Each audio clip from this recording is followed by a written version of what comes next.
So last week you hit me with European Yeah. clubs. I had Where to is try the and club? guess where they were from. Yeah. I'm going to complicate it a little bit for you because I thought, you're a smart guy. I don't want to make it too easy. So I've got you 3 clubs. You gave me 3. 3 clubs. Okay. They've played either European Cup or Champions League. Uh-huh. And then there's a part 2, but we'll get to the part 2. Okay. All right. I'm going to go with what Wikipedia says as the abbreviation. ETO is what this club is called. This club is Eto. ETO. So I'm not really narrowing it down for you much. But Okay. effectively, I don't even know how to pronounce this. Okay, so here's what I'm thinking. Eto Gior. That's all I can give you. Okay. Right? So So I can go one of 2 ways here. If on top of the O is like that weird like umlaut thing, which makes me feel like maybe it's like Swedish, okay. but then it also gives me Turkish vibes. Okay. So there's like 2 opposite ends of Europe. Do you want me to give? I can give you 3. I'll give you 3 countries if you want to go. Guess with them. I'll give you Sweden in Okay. there, Yep. Bulgaria, Hungary. I'm gonna go Hungary. Yeah. Not bad. First one first. Let's go. Good stuff. Let's go. All right, My father-in-law would be proud. Number 2. I think that now this is where I think it's going to get a little bit easier. I feel like this might be like Romania or something. You're going from the Pest, aren't you? Yeah, I'm You're going for the thinking- Pest. So that's my initial guess, but give me the 3. Okay. So Romania, Yep. Bulgaria again, Uh-huh. Hungary again. They've got like a weird anchor. I'm trying to think if there's any of those countries that are landlocked or they're near water. Because why would you have an anchor? That's a good point. That's a very good point. But I don't know my European maps. I feel like I think all 3 countries I gave you are landlocked. are landlocked. Okay, well that doesn't really help. Which I think I can't recall. So was it Romania, Bulgaria, and no. Hungary? Yes. But it doesn't remove ports out of the equation either, does it? Which No. is probably a reason to have an I'm anchor. gonna go Romania. Oh, It's no Bulgaria. good. No, it's Hungary again. Oh, Hungary again. Yeah. Okay. You remember, bro? Football in the past. In the past, Hungary, bro, Hungary my were history. beaters. Okay. Okay. This one I feel like is a bit of a given. Poland. I'll give you 3 again. Okay. So we're on. So Poland's wrong. No, we'll give you Poland. Okay. Check. And I'll do what you did to me and go Slovakia last week, so you don't know the difference between the 3. Thanks, Ben. They all have like the 3 letters in them like that. That was pure coincidence, actually. You know, yeah, like the yeah. T You got in the the middle? RTS, then you've got the UTE, and then the ETO. Yeah, All right, yeah. That's I'm very gonna go check. You're close, but you're wrong again. Sorry, bro. 1 from 3 today. Oh my I thought this was easy for you. god. What the hell are you talking about? They're from Poland. Poland, I was right. So RTS Widzu Lodz is how I would look at it pronounced in English, Yeah. but according to Wikipedia, it is. So RTS, Widzew Wutl. Wood tool. So I don't know. I could be wrong. The Polish. 1 out Polish of people, 3. please don't come at Okay, me. you said that was part 2. Yes. So part 2. All 3 of these clubs Uh-huh. in the European competition, Uh-huh. aside from qualifying, have something in common. They've all achieved the same thing. What do you think that thing is? They've all achieved the same thing. Repeat the question again. So in European competition. Yes, so in European competition They've or all- Champions League, so European Cup or Champions League, Yeah, they've- all 3 of these clubs have achieved the same thing Yeah. aside from qualification. Yeah. What is that thing? They've never scored a goal. No. They've never won a game. You'll never guess this. I literally picked this because this is impossible to know. This is such a setup. Is it okay? Does it have anything to do with like they all beat the same team? No. Well, no. I don't have that much data, so I'm going to say no. It could have possibly happened, but Okay. no. Not according to what I'm looking for. All right. Give me a hint. Okay, so Hungarian football 2 out of these 3 are from Hungary, right? So Yeah. Hungarian football was quite successful in say let's say between 50s and 70s. Yeah, yeah. Or 40s and 70s, Yeah, right? yeah. So that's going to be your hint. Bro, what the fuck is this episode? Last week I came Stitch. 6 Crest, Conference League. I know you yeah, gassed me up. Yeah, 3 out of 5. What the hell is going on here? You got nothing? No guess? Here is something, I'll give you the answer. Bro, do I look Hungarian? I don't know what the fuck's going on here. I don't. I have no idea. So all 3 of these clubs made the semi-final of the European Cup. How wild is that? All 3 of these. All 3. So Eto, I'm going to say Giori Eto, 1965. Ujpest, 1974. And Widzew Lodz, 1983. Wow. All made semi-final. Okay, and look, that was all European Cup Well, yeah, time. the old, yeah. But still, that That's like impressive. proved how big Hungarian football was back then. Wowzers. And well, credit to Polish too. Wow. Well, you really screwed me up on that one. Good, that was amazing. I wasn't going to let you go off easy. I gave you 6 chances. I had a free ride last week. Yeah, that was crazy. All told right, you, so I there's know no this is how we're gonna play it. This is how we're gonna play the game yeah. now. This is how My mentality is the same mentality I have for fantasy football. Right. No Don't friends, worry about it. no Don't friends. worry about it. Next week, you'll see. You had a fun little exercise for us this week. Yes. What is the best five-a-side using your name? So in the player name. So Yep. professional player, we have to find a professional player, build a five-a-side with obviously 5 players. Yep. Using your name. 1 keeper, 4 outfield. I think you can, yeah. I think 1 keeper is mandatory. Yep. How you choose to play How the you choose- outfield. yeah, it doesn't matter. Yeah, And okay. obviously, depending on your name, is there's yeah. parameters there, right? So you kind of restrict it. Yeah.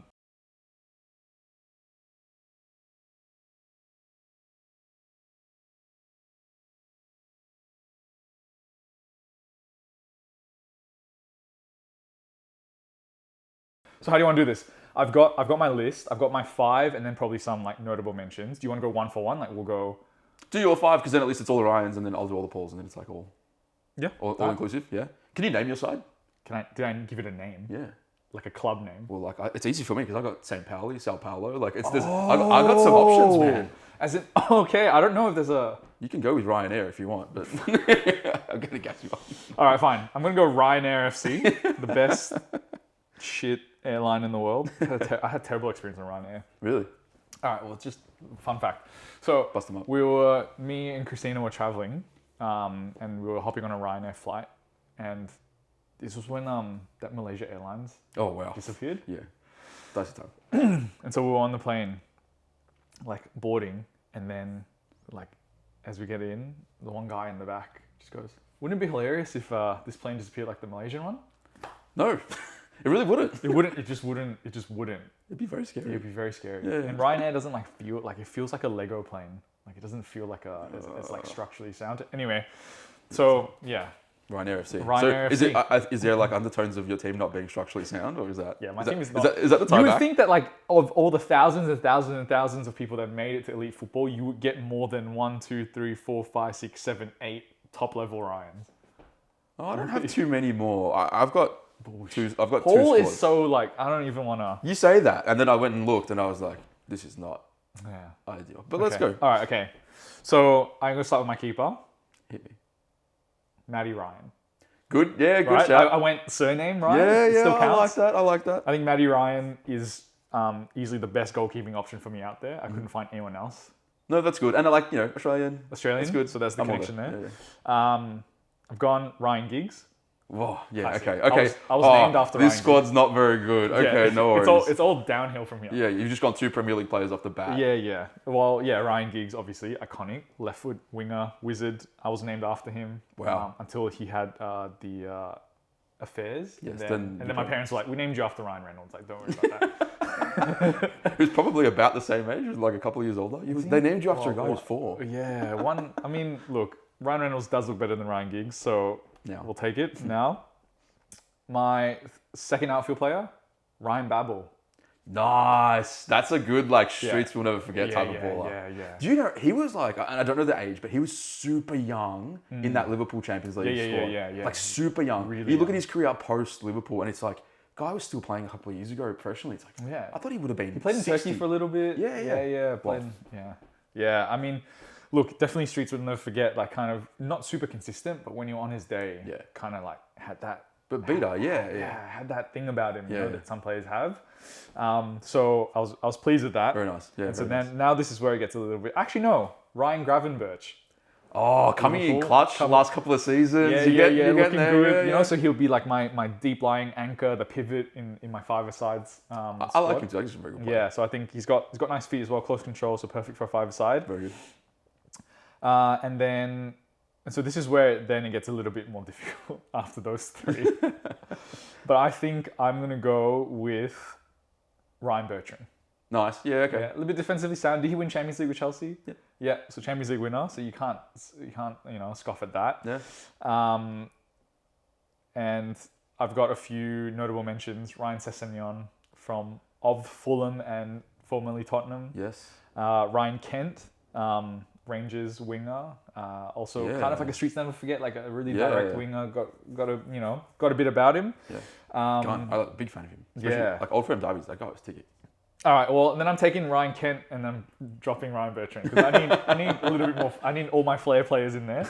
And my last one, Ryan Shawcross, former United youth player, Stoke City centre back. Yeah. If you want someone a bit like, tough as nails, kind of like break some legs. Yeah. I liked Ryan Shawcross. And then like he was a bit of an FPL must-have at one point. I think it was like around 2010s or Yeah. like early 2010s, maybe 2010 to 2012-ish. Yeah, Good player. Yeah. So those are my notable mentions. But my five, Matty Ryan, Ryan Giggs, Ryan Babel, Ryan Kent, I've switched out, and Ryan Gravenberch. Nice. That's my Ryanair FC. I like your Ryanair FC. It's actually much better than I anticipated. I thought you were going to be stuck with Bertrand and Sessegnon, and then I'm like, there's nothing else. It was looking rough. I had to when you Google search, nothing really comes up, so you have to go images and like kind of like just visually recognize some players. Yeah, nice. Yeah. So okay, so we gave you Matty Ryan as like a Yeah, I think that's an fair. alternative. I think Okay, that's fair. how much can we flex this? Oh man. Okay, It has to be exactly Paul. exactly Paul. It has to be exactly Paul. Can it be Paul with additional letters? No, not Paulinho. Oh, okay, you're changing my squad a bit because I thought Paulinho was a pass. No. It has to be exactly Paul. Okay, so like I can't have Paolo Di Canio all of a sudden. Nah. Oh, this is dicey. Okay, hang on. I'm gonna have to like realign my squad. You're lucky. You're lucky I have Mate, you've got some 12. good ones. I have 12 players. Yeah, okay, so let's hear it. All What's right, the name of the club? I think I'm gonna go with St. Pauli. Yeah, nice. Jackson Irvine's the GOAT. Yeah. So we'll give St. Pauli some love. Okay. Maybe for the sake of St. Pauli, just to make sure it's along your rules. Yeah. All right, straight off the bat, Paul Robinson, Yeah. goalkeeper. That was the keeper that I was thinking about for you. There wasn't too many Paul goalkeepers that I could Yeah. kind of pull together, and I think he was the best. He had a pretty good stick. Yeah. Um, Not at Blackburn Rovers. yeah, For a little bit. great early England 2000s, number late one. 2000s. England number one for Yeah. a little bit. Yeah, no, that's not a bad shout. And that England number one spot was like super competitive because it was like David James era as well. Yeah. Probably the end of David Seaman maybe as well. And I think I'm missing someone else. And but it yeah, was like Joe Hart was coming up. Yeah, at that that's right, time, Joe Hart. With Yeah, City, yeah. so there's a lot of big players. Anyway, so okay start. yeah, I look, think. he was prone to a bit of a gaff every now and again. Yeah. That's what I'm counting on if our team was to play. I'm gonna hit you for 6. Ah, here we go. You guys know straight away. Yeah. Paul Gascoigne. Like, Yeah. how do you not? How do you have not to. go Paul You Gascoigne? have to. So, Paul Scholes. Does it hurt? Does it hurt to have one of the best players in your Yeah, own team, that's- in my team? That's brutal. I mean, two of the best Pauls already off the bat, Yeah. right? But like, of the two, which one would you be favoring? Gaza, I think. Oh, no, I don't know. I say Gaza because it's five-a-side. Yeah. On a full pitch, I'm taking Paul Scholes, I think. Yeah. But five aside, like, Scholes, simple, right? Keeps it nice and simple, and Gaza gives you that bit of flair. But he's got X Factor. That's. Yeah. I don't know if I could pick. Yeah. They're such a good. Like, I feel like together they'd be such a good asset. Like. Yeah. No, I mean, it's great. And yeah. Okay, so since you took out Paulinho, Di Canio, Maldini, Dybala, Futre, and One Shop, I have to go with. Yeah. Wait. They're all my Palos. They're all my Palos are We gone. can't be having that. I'm just going to get everyone with an R in their name. Because like even the worst part, I thought you'd done WB dirty here. Because okay, Maldini's spelt Paolo. So Yeah. okay. Yeah. Paulinho literally has Paul in the name. Yeah. Futre is No, I'm not. Paolo I'm not with having but that. with a U. No, it has to It's be the same Paul. It spelling. has to be exactly Paul. Don't give me all these like Okay. derivations. Okay. All right, go on. Paul Ince. This is the worst. Oh, this squad is just amazing. Stacked. It's beautiful, isn't it? It's upsetting. All right, and then my last player, I think I might have to go with the Aussie variant here, and I think there's a bit of nostalgia in there, so it's kind of like hitting my territory. Paul Ocon, Nice. baller, recently back with the Socceroos, good player, but I think special mention, and I did a little bit of a name play, kind of like you did, Yeah. and Rodrigo De Paul. We'll get him off. Rodrigo De Paul, yeah, he's coming on and he's hacking. He's hacking. He's You hacking. know. He's that guy that's That's just clipping. that team's kicking people. Let's be honest. Gascoigne, Ocon, Ince, Yeah. De Paul if he comes off the And bench. Scholesy is known for a bit Scholes of can kick. Man, that you're gonna be sore tomorrow. Yeah. Give us some other notable ones. You got 12 names. Yeah, 12 names. Well, the rest were all Palos. That's fine. So just yeah, run through the so Palos. Paolo Di Canio, Paolo Maldini, Paolo Dybala, Paolo Futre, and Paolo One Shot. Stacked, absolutely stacked. And that's still a short. If you think about all the players across history that we're going to pick from, Yeah, there's. I'm so sure we're many. missing. I'm sure we're missing some. I scrolled through like pages of transfer market, and I'm just like, yeah. oh my god, this is Yeah. out of control. I think fun fact: so David is the most common Premier League used name Wow. and the most successful. So the Davids are the name with the most Premier League titles. I think shortly followed was there was Ian. Paul was up there as well. Ian was in there. And then there was I think there was a drop off too. So I think from the 90s to 2000s, Ian was in the top 3. Yeah. And then there's been only a handful since. Of So Ian since. yeah, it's really interesting to see the name kind of waves. Wow, there you go. There you go. Well, let us know what you think about those five-a-side teams and your own names. We'd love to see your favorite five-a-side of your names in there. That was good. Should we play some give and go? Before we do, I just want to ask you a question. I've been seeing it a lot on the Reddits. Thoughts on this as a controversial opinion? They don't make centre backs like they normally do anymore. True. But I feel like a lot of people go and say this. If you actually go back and watch, let's say watch Italia 90, the World Cup, Maradona runs an absolute riot. And and we're comparing Maradona to the centre back level at that time, right? So they kick the living shit out of him. Yeah. And he still goes. Yeah. I don't think he would have the freedom now because I think they're way more athletic and they'd probably be able to keep up. I think if Van Dijk, maybe Maradona in his prime, maybe probably as fast or there or thereabouts. I think they're way more technical now.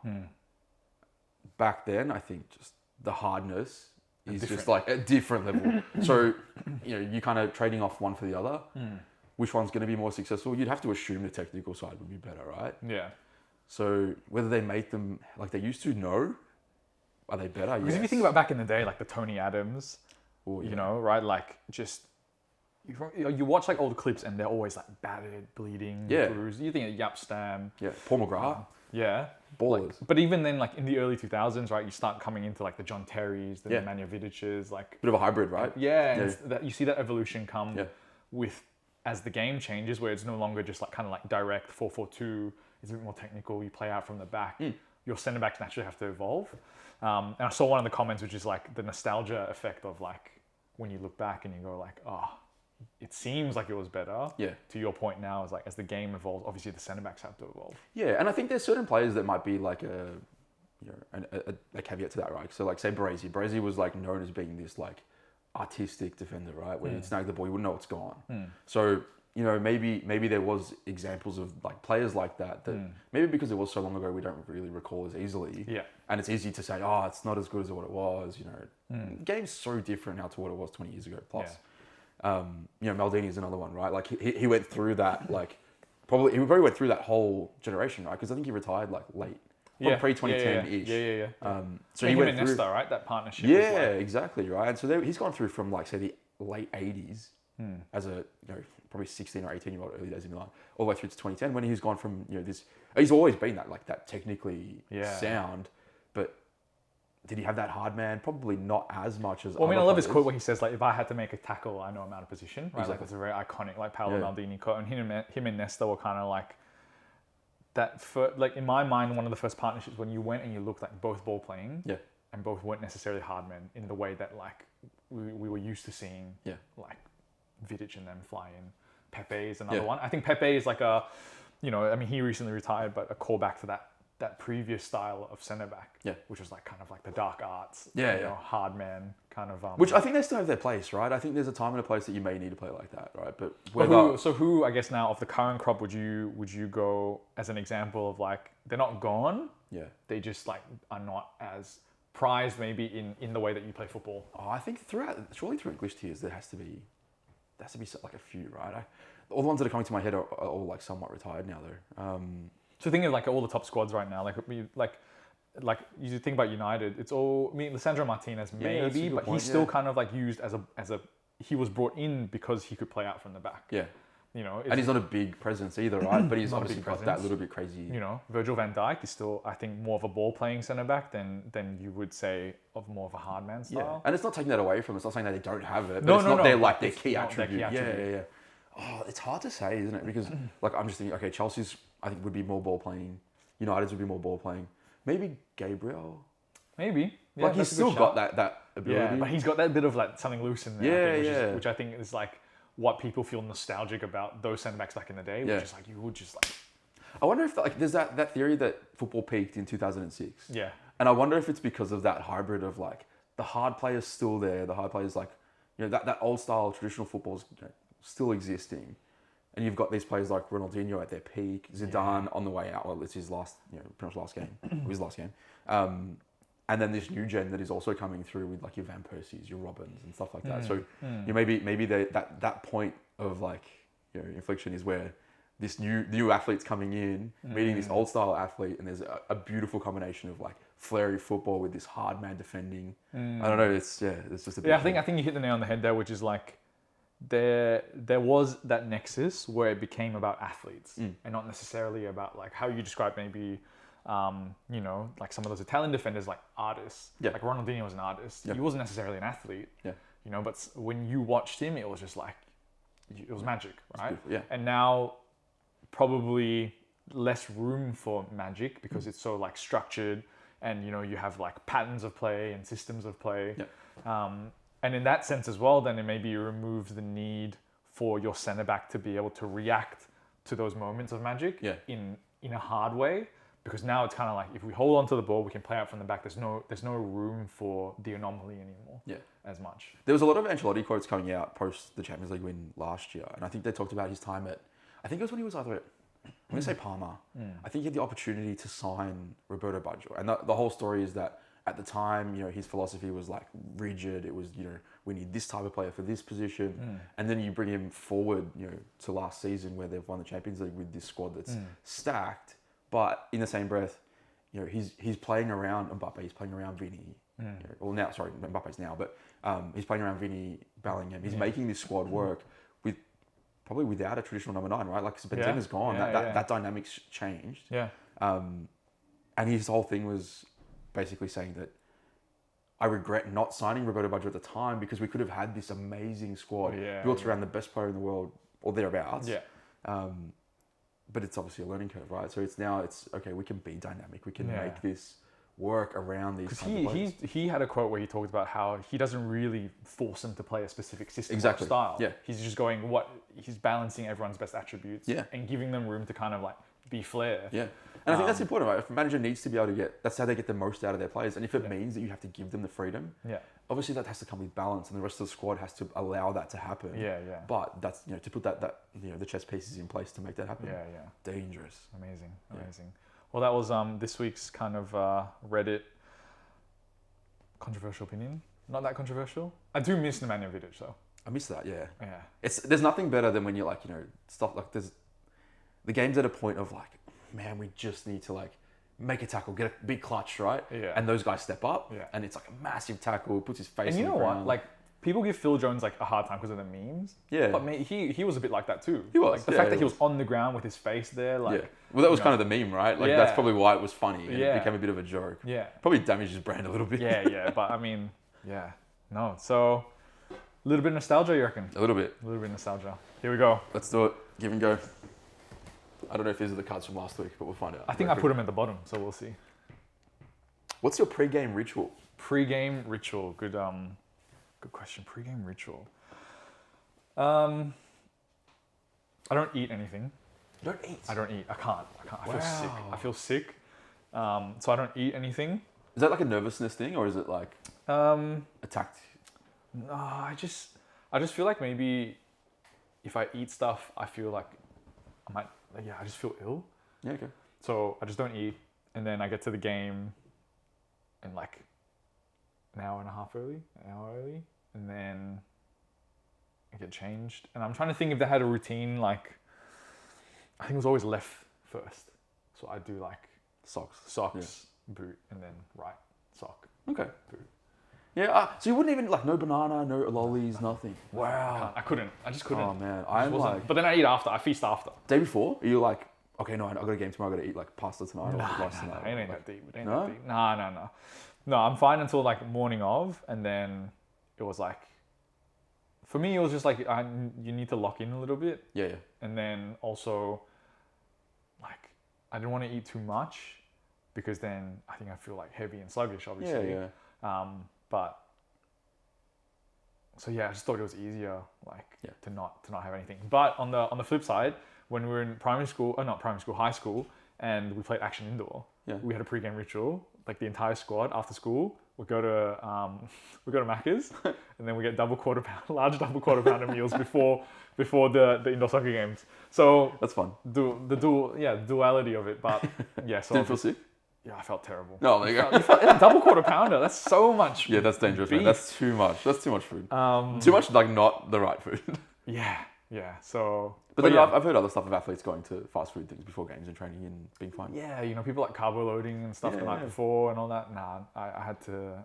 I'm all for the carbo loading. I think, like, I always had a good meal. I wouldn't say I'd overeat, but I could not have breakfast. I would struggle. I'd be depleted. So I think later on, I think coffee became a thing as well. Oh yeah. Like that's much later on. Like I think like mid to late 20s. Yeah. But it was more like a pre-workout, I think, than anything else. Yeah, it was literally, I'm about to leave the house. Coffee Get something in you. Yeah. Yeah. Any other ritual for you? Like you said, like the left to right thing, I think was a little bit of a thing. But I don't think it was. I think it was always like left, right socks, boots, warm up without my shin guards on, come in, shin guards on, game out. Yeah. That's right. You know, That's right. Yeah. You don't need those. They're not necessary. I'd rather play without shin guards. I'd be happy to. Yeah. You just lose feeling in your shins eventually. Next one. Yep. Oh, You go. Yeah. The glory days. Tell us a nostalgic soccer story. Ooh, nostalgic. Okay. So, I think it was my best, as in personal best moment, right? personal best? Are we going personal best or? Or like experience, like. I think we'll go personal best. We do one of each. Okay, right, go for it. Yeah. Personal best. Okay, so I guess I think most goals I've scored in a game, and I was a striker until I was like 12. So I don't know if this is personal best. Like this is not a great achievement. I think I was 12 when this happened. I was sick, really sick, off training for a couple of weeks. Finally got the all clear to go back to school and to play. Yeah. But it was Friday, so it was match day Sunday, no training. Yeah. And I think at the time we were training like Tuesday, Thursday or something. Yeah. And started up top, put away 4. Who needs to train? See you later. Nostalgic. Never scored that many goals ever since. I think the next season I was a midfielder. So I don't know what the rest of the game played out like, but I have one. Yeah. But I'm gonna call Christian because he was there for it, Yeah, cool. and I want him to. But I don't know if he'll pick up. Christian's notoriously terrible with his phone. He might be asleep. He was at the driving range last night. Yeah. Oh my gosh, clip that. Anyway, so a couple of years ago we were playing futsal. Yeah. And like our team like scrambled to put people together, and so like the fill-ins couldn't play keeper, so I had to jump into goals, and it was fucking, oh my god, it was horrible. Bad. It was 9-1 at halftime Oh, to them. to the other team. 9-1 Oh, at halftime. wow. I came out, I scored 8 goals, 9 all, Clutch. and then they scored 13 seconds remaining, lost 10-9. Oh. But 8-goal performance is not bad. Not bad. A nightmare That's in impressive. keeper. That is very good. That And is very Christian was there on the sidelines. Wow. Not sure what That's happened. big. So he watched it. What was he doing? Was he part of the team? No, he was at my place, and then we went together. So what's your pro nostalgic memory? So Pro like nostalgic. as an experience. So watching your pro team. When I watched United beat Chelsea, 2008 Champions League final, like that was when I was starting to like really come into my own like love of football. Yeah.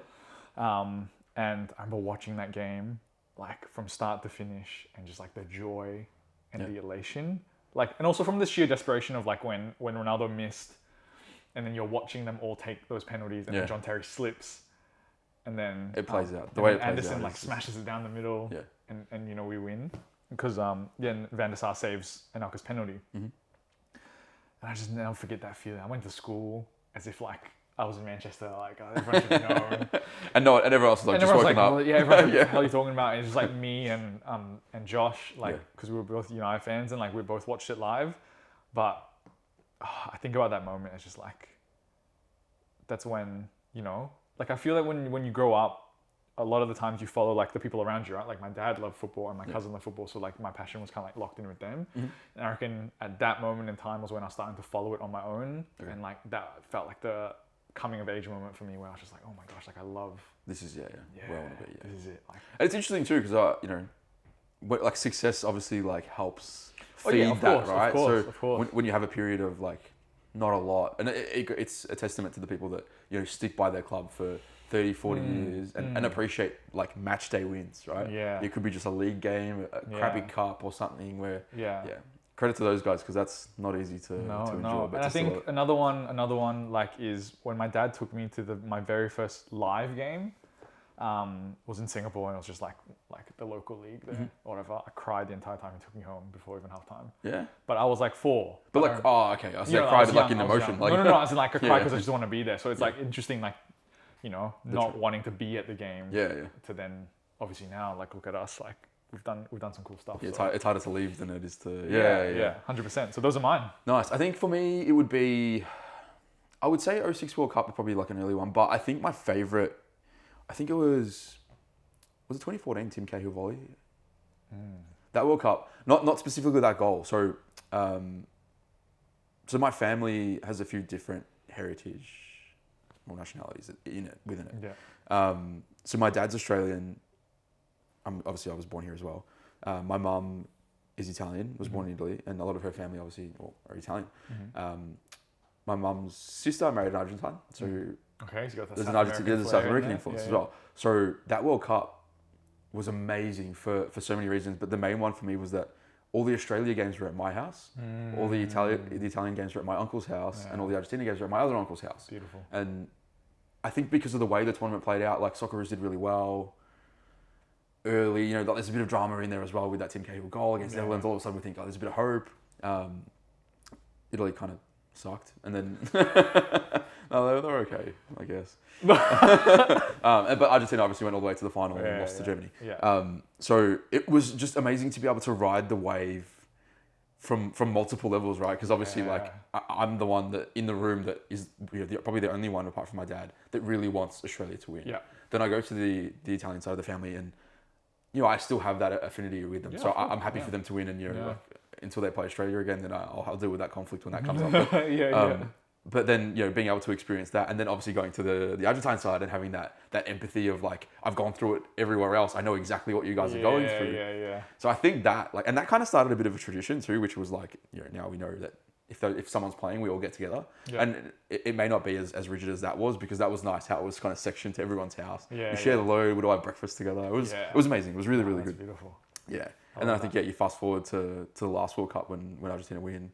And like just sitting back and knowing that like I watched 2006 and had time off school. I was a kid, but now sitting there with my cousins who are all adults and my uncles and stuff, and watching them cry and go through all that. It was just like it's like that started then, and now it's like still a thing. It's just incredible. Oh, that's beautiful. Yeah, I love it.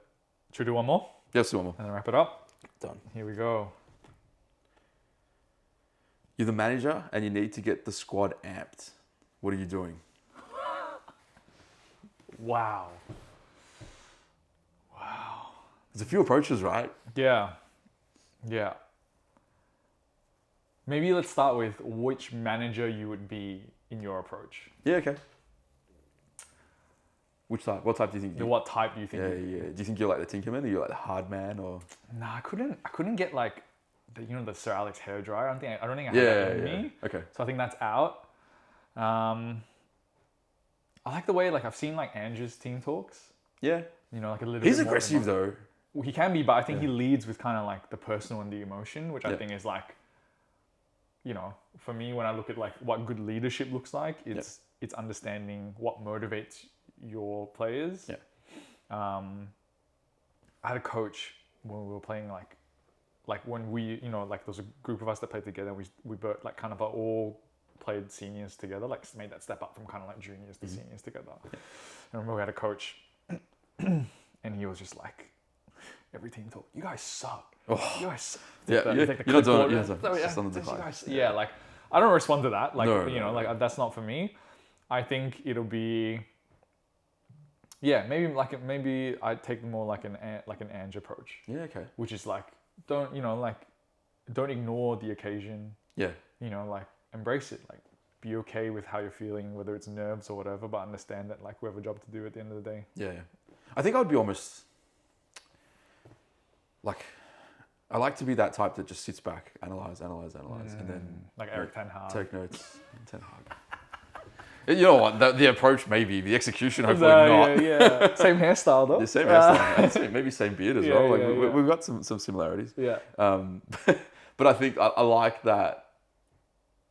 Like that's probably the one I would be. I don't know if it's the one I would love. Like I loved like Antonio Conte at Chelsea, like losing your shit. Mourinho like cracking the shits on the sidelines. Like I like those celebrations from the two of them. Oh yeah. Like they're iconic. elite, right? Like yeah. I'll never forget Conte's like early days running down the sidelines. Like that is ridiculous. Like you shouldn't be doing that. Yeah. But it was just like at the time. But those were those moments where like managers started becoming like also key personalities. Yeah. Whereas before, like you think about like Arsene Wenger, like Sir Alex, like they were kind of like almost monoliths in the background. Yeah. And the personalities were in the squad. Yeah. Whereas like of that era, when Jose like with Porto running down. Yeah. You know, like I think that's when we started seeing managers. It flipped the switch, right? Yeah, definitely. And that's when you see guys like say Guardiola now. Okay, Guardiola's obviously a bit more introverted on the pitch until something drastic maybe happens. But Klopp as well, bigger personality. You know, they're more media trained. They're a lot. You know, they're more inclined to say entertaining things in front of the media and things like that. Whereas before, a lot of it can be super regimented and just like, they played well today. Blah blah blah. End of story. Yeah. Boring stuff. So then, okay, going from that, what's your pump up? How are you getting the guys amped? You know what I loved? I loved when like Arteta pulled up that Ivan Toney tweet. I feel like that kind of stuff, like, you know, like you have to make. I find that you have to make it personal to them. Yeah. You know, like and Michael Jordan famously just made stuff up in his head about like what players would say to him. Yeah. Like completely fictional stuff just to get himself like the psychological into that space. And I feel that. Yeah, that will be like... It's challenging. Yeah. Because it's not as simple as turning music on, right? Like you can't just like, all right, let's get everyone gassed this way. What do you do to like actually, want them... And I notoriously play better, like, and Joshua will tell you this, when like people said stuff to me. Yeah, you turn it on a gear. Yeah. There's an overstimulation to that too, right? Because obviously there's being calm and being the Busquets, right? The guy that just pulls the strings. Yeah. And I don't think his heart rate's, getting up very high. Yeah. So like getting amped is all fine and good, but until it becomes detrimental, then you start like Joey Biden on someone because you just I'm not gonna operate that way. Yeah. I'm trying to think like I like that mode, like that piece, right? You kind of dangle the carrot in front of the squad saying, this guy said this. It's the stay humble. I'm probably more carrot than stick. Like I'm probably more carrot than stick. Do you know what I mean? Like if I'm going to be motivating, it's going to be like I don't have it in me to be like. Yeah. Kick ass if you need to kick ass. Exactly. But I think, I don't know, push comes to shove, emotion, get into that environment. Maybe. You can expect more. Maybe. I like that. I think maybe I could behind closed doors. I don't know. But yeah. I feel like you can always go there, but like if I had to lean towards one personally, I think it'd be. Yeah, I think it's a bit of like it's a bit of chess, right? To the public perception and to like the crowd and to the other team. You don't want to give. You don't want to give anything, right? Whereas behind closed doors, like if you have to belt someone, like this is what you gotta do. Yeah, for sure. Throw a shoe against the wall. Like, that's not even a big deal, but yeah. I had a coach punch a hole in the wall one time and then lock us in the change room. Locked you in the change room? Yeah. He was like, no one's leaving. After the game? After the game. Oh, I was gonna say like half time. And I was just like, half time. Sorry guys. I got places to be. What's going on? What good does that serve? You're staying here. I don't know. We didn't learn our lesson. We didn't win many games. You're like old school parenting, like lock you in the bedroom, like kind of. Get here. You meet some like junior coaches, and you just go like, why? It's not that deep. Like that was we were like primary school. Yeah. Like high school, like early high school. Like it's not that deep. Like I don't understand why.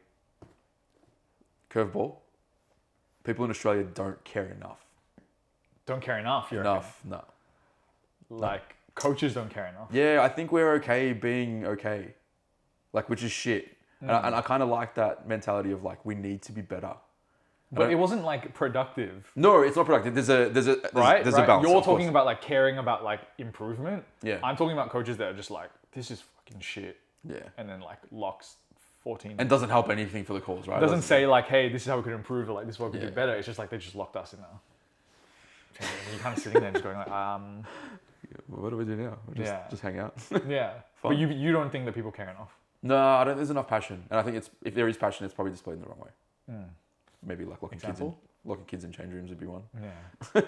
But how hard is that? Like, you know, when you're talking about, I know we're going to segue here, but like talking about wanting people to care more, what do you think needs to change for that to happen? Oh, there's a lot, right? Like, I feel like it's such a... You look at the whole football landscape here, and more so, like, just from a fan element. Fans going to games is obviously a big problem that we have here. And I think it's purely because they don't have a connection to the club. You throw a connection in there and you throw a reason to care, which is obviously what I'm getting at. Then that passion comes in, then that active support comes in, and then it keeps, and it snowballs, right? And that becomes contagious because then it becomes generational. It's like, oh, hey, come with me, like, you know, my friends come and all that sort of stuff, and it grows. But I don't know, franchise league, like, for me is just, you just kill all passion. So I think we can go on another tangent here, and we can go on like real deep, but I think I'm just going to leave it there. We can save it for another one. We'll bank it. All right, well, good sesh. Another episode in the books. Yes. I'm gonna have to do you dirty on the guess the club next week because you just come at me. We're good.